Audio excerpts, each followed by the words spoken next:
great insight, sir.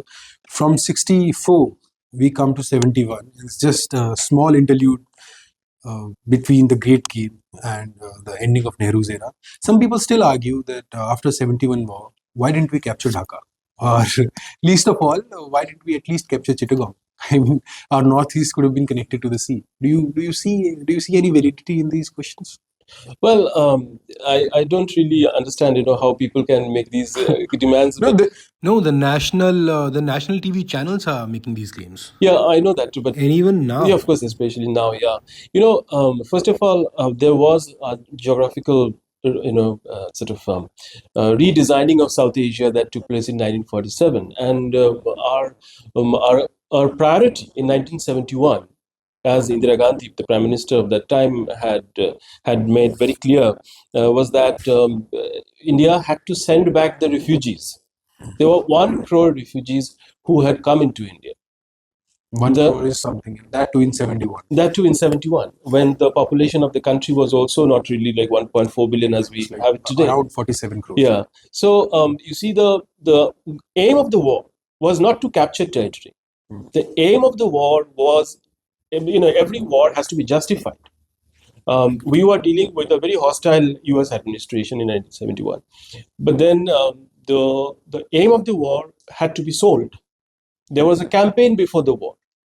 Indian diplomats went to American radio channels, American TV channels, TV networks interviewed Indian diplomats.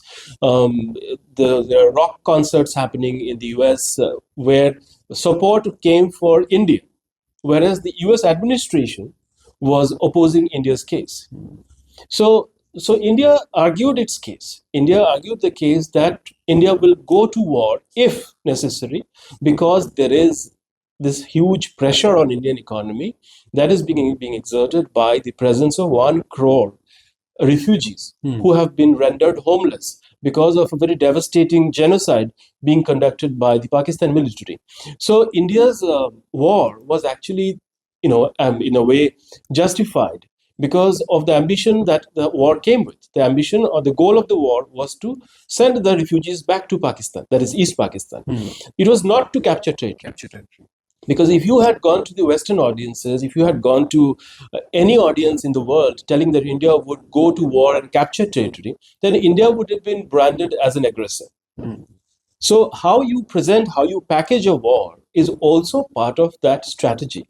So when people today say that why did India capture Dhaka? Because number one, or at least Chittagong, or even Chittagong, it was not the plan. The plan was to send these people back. And Indira Gandhi made that point very clear that the people of East Pakistan will return to their homes in East Bengal. That was the idea. It was not to capture territory. And some academic sources even mention the plan was not even to capture Dhaka, but just to, what was it? Yeah, the Indian military conquered Dhaka.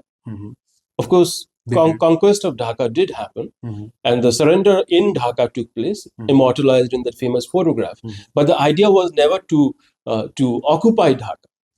The Dhaka was to be respectfully handed over to the people of Dhaka, where they would then form their government, which was then formed. So, because, it is, we today forget that in 1965, we didn't have one Pakistan. We had two Pakistans, on two sides of us, yeah. Two sides of India.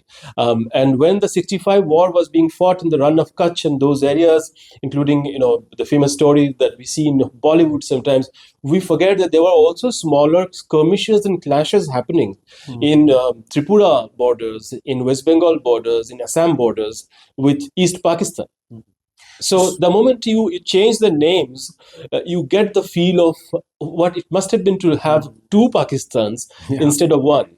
So that completely alters the situation and the way we think now. Exactly. From that, you